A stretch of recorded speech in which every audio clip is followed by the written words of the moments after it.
Periyavachan Pillai got angry. He advised this old lady and told her, there is no way you can get concerned. Krishna in Bhagavad Gita says, Ma Shuchaha. Once he tells you, do not worry, not be concerned, please don't be concerned. If at all someone should be concerned, it is Krishna himself, not you or me. It is he who controls this world. We all belong to him, but unfortunately we do not accept that he is our master. When he tells us to do something, we don't perform. If I tell my leg to move, if I tell my hand to lift something, if I want my hand to lift something, and it doesn't move, it seems that then I am suffering from a nervous disorder. Is it not so? I am sick. I have to get treated. So if my limbs do not follow my order, my wish, then I am a sick. I am a patient. Bhagavan is the Atma who orders.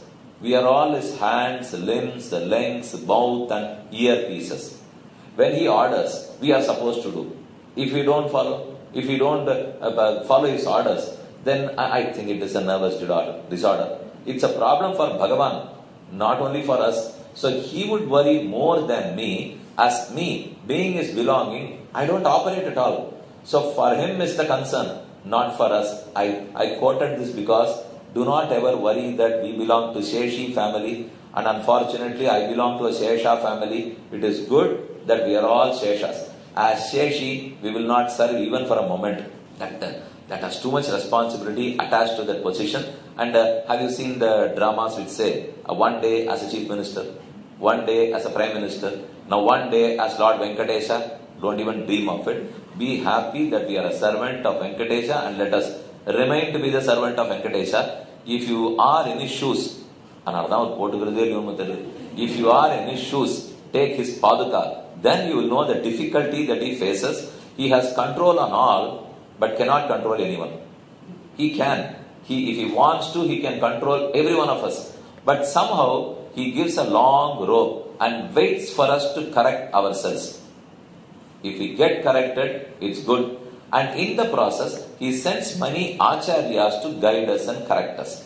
He tries to incarnate himself. If that doesn't work, he sends the acharyas to correct us. Mannisai, yonigal thorum pirandu, yengal madhavane kandura nirkilum, kanagilla ulovorkalellam. Yonigal thorum pirandu. Bhagavan incarnates in Krita Yuga, Treta Yuga, Dwapara Yuga, towards the end of Kali Yuga. He tries his best to correct us. Yangal Madhavane Kandura Nirkilum. Although he is well in front of my eyes. In fact, the Shastra says, Na chakshusha pashyati kasya nainam. Bhagavan cannot be seen with physical eyes. We cannot. He is beyond this perception at all. But still, as Rama and Krishna, he was visible. He stood before us, but we did not recognize. Swami, how do you know that I did not know Rama or Krishna? Probably I was born then. Yes, I could have been born then, but I am sure I was not a Rama Bhakta or Krishna Bhakta. If I had been, then you would not be sitting here. I would not be sitting here.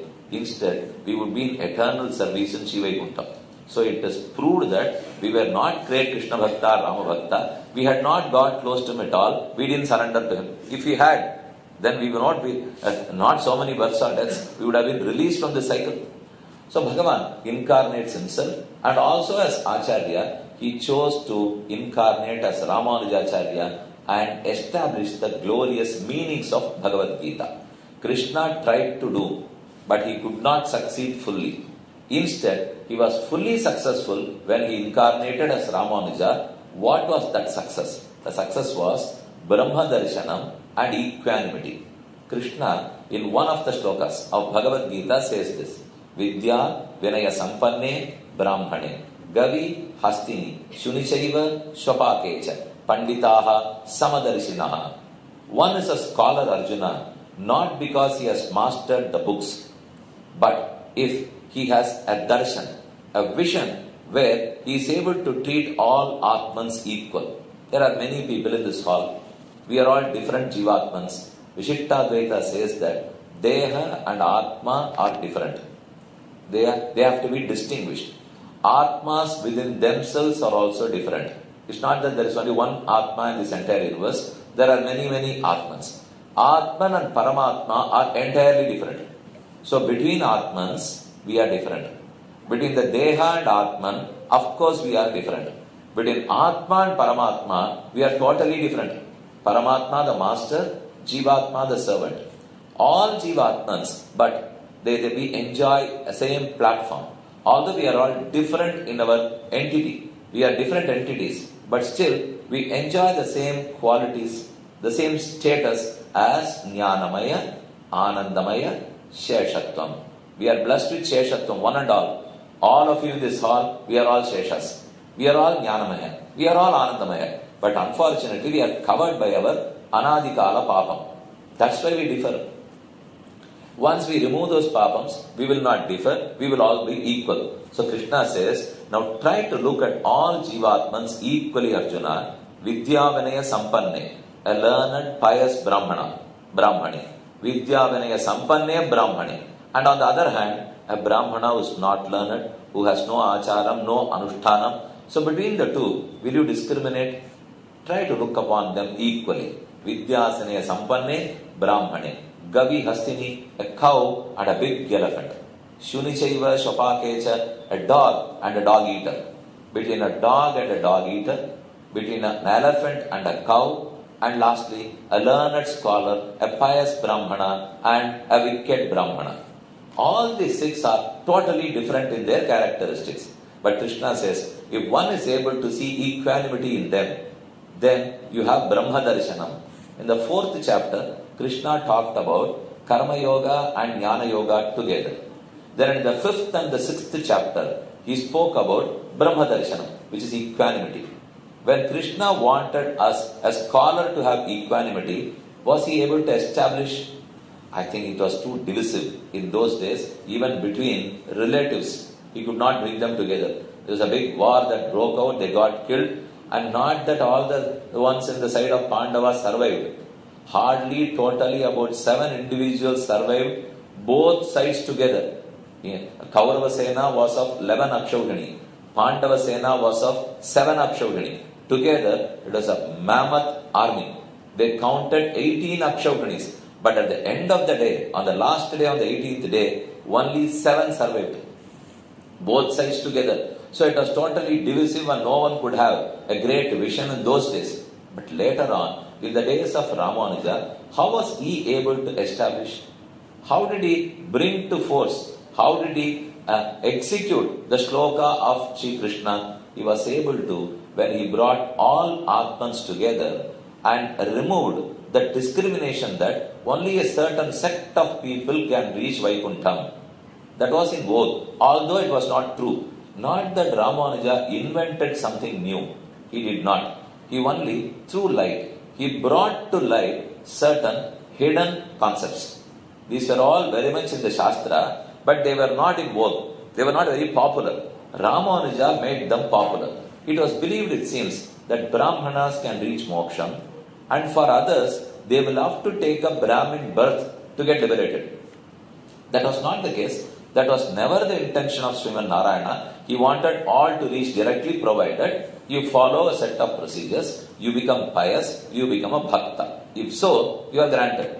But it was believed, in fact it was a misconception, that only Brahmanas can go to moksham. There is a Tamil padam, which was not sung by a bhakta, not by an astika, instead by an astika. It says, Muttiyo Shilaradu Shottena Irukkayil. When mukti, liberation, was the exclusive property, was the exclusive privilege of a section of people. Muttiyo Shilaradu Shottena Irukkayil.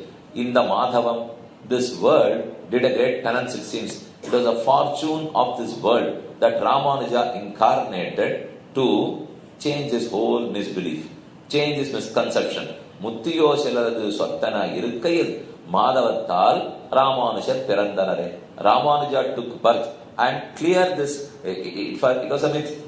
Ramanuja cleared it. What did he do? He established that all are equal in the eyes of God. You can visit a temple. You can reach Vaikuntham. Do not make your jati, your educational qualification, your financial status as a prerequisite for mukti. Instead, check. Now hereafter, acharyas would check whether this candidate, whether this aspirant is full of aspiration, whether he is emotionally attached to God, whether he aspires to reach Vaikuntham, whether his thoughts are oriented towards God, if these things are found in a bhakta, please preach him, please guide him, help him to reach moksha.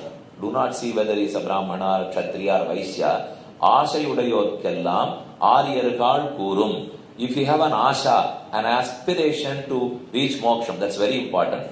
When I say this, don't quickly decide that, Swami, now that I know, it's very simple. Just ask him. If I aspire, aspiration is the most difficult one. It's not that easy. If you aspire to become a mukshu, to reach moksha, you will have to formulate your life accordingly. You can't say that I aspire only during weekends to go to moksha. It's not possible. You will have to aspire all through the 7 days. You will have to wish. You will have to long for it. So aspiration is a beginning point. From then on, if you long, then Bhagavan notices you. You will have to notice us. If he notices us, then he blesses us. For his kripa to shower on us, we will have to aspire. Ramanuja took that thread. He caught hold of it and said, Ashayudayorkellan Aryargal Kurumennu Peshi Varambaruttar. Varambu was a discipline in those days. Before the days of Ramanuja, there was a Varambu, a discipline that only a few can reach Vaikuntham. Ramanuja broke that barrier. He said, anyone is eligible to go to Shivaikuntam. Please note this point. He did not send each and everyone to Shivaikuntam. He only established that all are equally eligible to reach Vaikuntham. There is a misconception that Ramanuja said anyone can go to Vaikuntham. There's no point at all, because nobody wants to go. There's no point in he making a statement that everyone can go. To will I go? Swami, I have a co-worker. He is my neighbor, he is my co-worker. I have been talking to him. He debates with me. I don't know whether he will go to Vaikuntham. He says there is no Vaikuntham at all. Swami, will he go to Vaikuntham? They'll be anxious in this question. First, they must realize that why should he go to Vaikuntham? He says it's not there. When it is not there, why will he aspire to go? He doesn't even agree on Vaikuntham. But we are so anxious whether my neighbor will go to Vaikuntham or not. Let us first assure a birth for ourselves. Whether we will go there or not, we will cross this samsara sagara, will we take a bath in Viraja? We do not know. Instead, let us not too much worry about people who do not want at all, who do not accept even the existence of Vaikuntham. Let us accept. Once you accept, know the greatness of it. And also, my eligibility. I am eligible as a bhakta to reach Vaikuntham. As a shishya of Ramanuja, I can go to Vaikuntham. So Ramanuja chose those individuals and started to preach Namo Narayanaya mantram and the last Charama Shloka. You all know the hagiology, the life and history of Swami Ramanuja. He walked and walked. He continuously visited Tirukotiyur from Srirangam, not once or thrice. He went for 18 times. Relentlessly he walked from Srirangam to Tirukotiyur. Tirukotiyur Nambihal was a master. He was a disciple of Yamunacharya. Ramanuja approached him to get the two important mantras, Tirumantram and Charama Shlokam. Tirumantram is Narayana Mantram, Ashtakshari Mantram. I am told by the temple authorities and the priests that they have planned for a Ashtakshari Homam, a mantra yajna during the next month. I am sure you will all participate in it. Bhagavan Narayana is very much residing. He is housed in this mantra. Namo Narayanayeti mantraha sarvartha sadhakaha. This mantra gives you, blesses you with all. This bestows you with utmost prosperity. Kulantarum, Shelvan Tandirum, Adiyar Paduduyar Ayanavellam, Nelandarum Shayim Nilvishimbarudum, Arudu Perunilam Adikum, Petchatayinum Ayana Shayim, Nalantarum Sholai Nan Kandugunde, Narayana Vendum Namam. This Namam is Narayana Nama. Nalantarum Shol. Blesses us with everything. So we must participate. Ramanuja wanted to get the preaching. Upadesha, Mantropadesha from Tirukotiyur Nambigal. And that's precisely why he was walking and walking, relentlessly traveling. Somehow, Tirukotiyur Nambigal was not convinced that Ramanuja is eligible, he deserves to receive that mantra. So every time Ramanuja visits Tirukotiyur, he returns him. Go back to Srirangam. If you become eligible in this particular quality, You can visit the next time. Ramanuja gets back. Somehow equips himself with that auspicious quality. Returns. Tirukoti Nambigal would mention another attribute and say, I think you have now mastered the earlier attribute that I told you. Now, do you have this attribute? Do you have this auspicious quality? Get back. Once you have that too, then you can return. He told about 17 different qualities for 17 different times. Ramanuja came back. He didn't get tired at all. He came the 18th time. Now, if I am eligible, please bless me with that mantra. Tirukoti Nambigal could not deny. He offered the mantra, Tirumantram and Charamashlokam. Yes, Ramanuja gracefully accepted. Tirukoti Nambigal cautions Ramanuja. Now, I have tested you 18 times. If a person like Ramanuja should be tested for 18, when you in turn offer this mantra to someone, you must at least test them 36 times. Only then should you preach them. Ramanuja nodded his head. Of course, this is Acharya Nayamanam. I will not violate. Having said so, he should have returned to Srirangam and kept this mantra as utmost sacred mantra. He did not. He immediately climbed on the Ashtanga Vimanam of Tirukotiyur and called for pious people. Not all. He called for people who were quite close there, who were intimate, who were great aspirants, who were emotionally attached to the Lord, who would want to reach Vaikuntham, but somehow did not know the means to reach Vaikuntham. Ramanuja chose those people and preached Tirumantram and Charamashlokam. Charamashlokam is Sarvadharman Parityajya Mamekam Sharanam Praja Ahamta Sarvapapebhyo Mokshayishyami Mashuchaha. Ramanuja preached to the people who had gathered there. Would they be thousands in number? Will they be millions in number? Not at all. Tirukotiyur Ashtanga Vimanam cannot hold more than 30 people. It can at the best hold 30 or 40. It is popularly believed that Ramanuja would have preached for thousands of people. That cannot happen.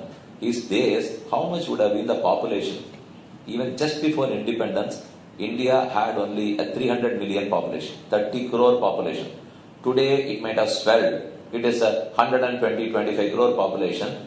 Sheppu Modi Padanatudayal, 30 Kodi Mukhamudayal. You would have known this Tamil song. 30 Kodi Mukham, just it was before independence. 30 Kodi Mukhamudayal, so only a 30 crore population.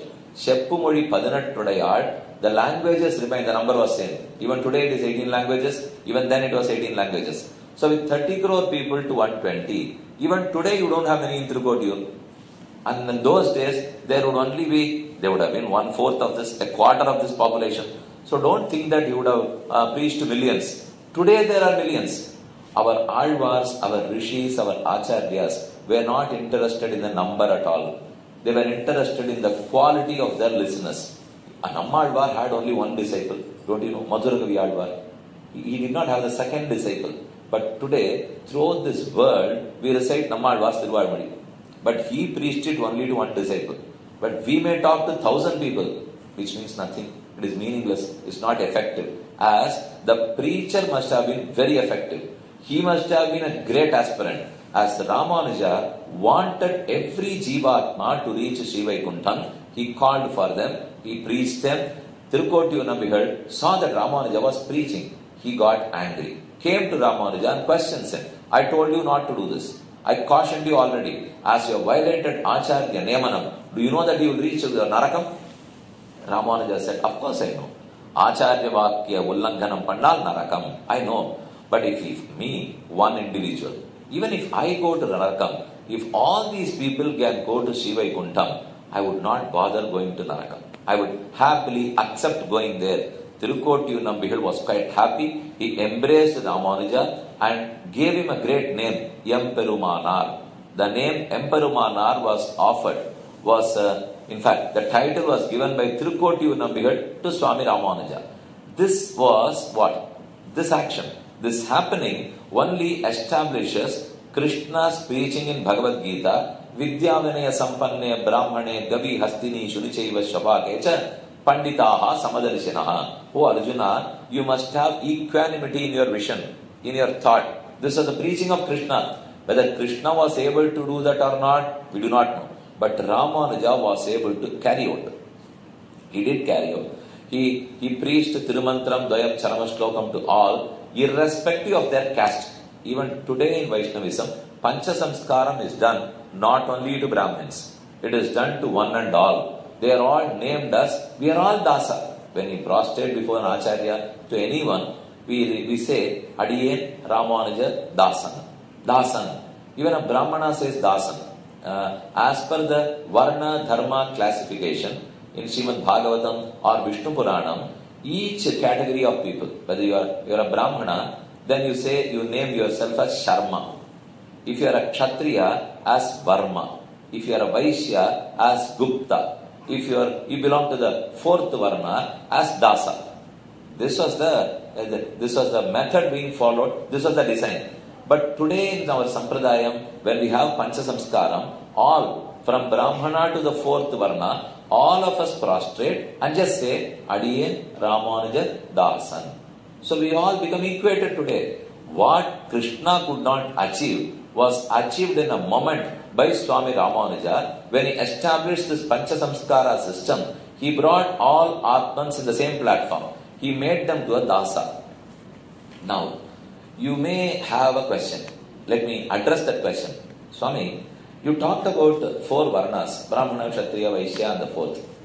And the four names attached to them, the surname. The surname is Sharma, Varma, Gupta, Dasa. What should I expected Ramanuja to elevate all to be Sharma.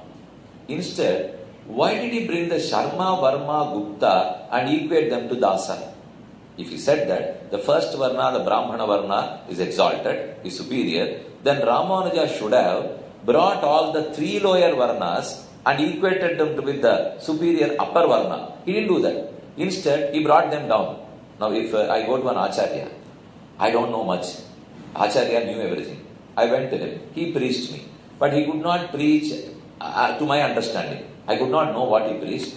Now, should he get down and also forget whatever he knew? Or should he try his best and pull me up? If you allow me, I will pull my Acharya down. I am very skilled in doing it. But Acharya must not come down. He must stand fast. He must stand in his place, be resolved, and pull me up. This is the job of an Acharya. Says Ramanuja, why did he not pull up the three Varnas? Instead, why did he pull down the three Varnas? Is it right? Probably he was wrong, Swami. He is not wrong at all.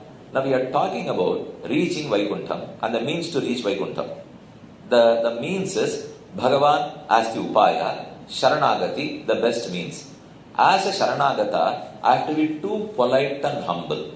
Shed even a trace of Ahankara and Mamakara. Only then I become a Mumukshu. Only then I come across the Bhagavan would notice me. He would not notice anyone who is egoistic. He would not grant moksham to anyone who is an ahankari or a mamakari. So, I must practice absolute politeness, paratantriyam, sheshatvam. Now tell me, when I say Sharma, Varma, Gupta and Dasa, which suffix really make me feel that I am very polite? Is it the suffix Sharma, Varma, Gupta or Dasa? Only when I say Dasa, it really makes me feel polite. But when I say Sharma, there is an unnecessarily ahankaram attached to it. As a Brahmana, I think I stand a better chance to go to Vaikuntham. If at all you have such a feeling, then Bhagavan first disapproves your application. Because if you are a Brahmana and you think that you are a Brahmana, then there are many ways prescribed maybe. Perform your practice, your Karma Yoga, then your Jnana Yoga, your Bhakti Yoga. Let's see if at all you reach Vaikuntham. That's it. We will never reach. Alvar, Tirumangi Alvar in one portion says, Yelaipina Yakkam Niki, Irundumun Nimayai Putti, Adapil Aimbuna Nadaki, Anbavar Kanne Vaitu, Todakamal Chindashaidu, Tonalum Shudarvit Tange, Vedakinai Vidil Kandbar, Mimir Kandgilpare. Alvar says, and it is too hard to believe that any yogi, a Brahmana would have reached Vaikuntham, as the responsibility of performing, of completing his performance is on the Brahmana to do it. Whereas for a Sharanagata, the responsibility does not rest with him. He transfers the responsibility. He offers the responsibility to God. Once you offer, then what should you call yourself? Just a Dasa. So if I say dasa, I feel that I am a servant. You feel that I am a servant, then there is no problem of ahankara mamakara, no egoism. Bhagavan is quite happy. Here is a person who is absolutely polite to me, let me grant him. So Ramanuja thought very, very intelligently. He was quite intelligent to bring down the three varnas and equate to the fourth. If at all he had equated the lower three varnas with the upper one, not many would have gone to moksha. Fortunately, he did not know that. Apparently, when you analyze, you may think he might have been wrong. Whereas, if you go deeper into it, you will realize that he was right. Whenever I say dasa, I must feel that I am a dasa. I must also be proud that I am a dasa. Not only the dasa of Venkatesha, instead, Venkatesha dasa dasa.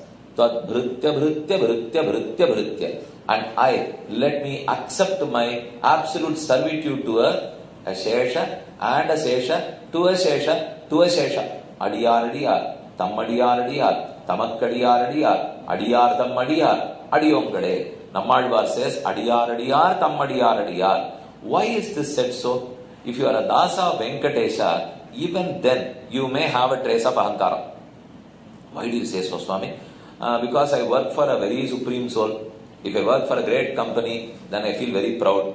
If I work for a little startup, so I mean not big, it's just a startup company, I've started working for them, I do not know what would happen in the future. But if you go to a big company, my whole life is settled.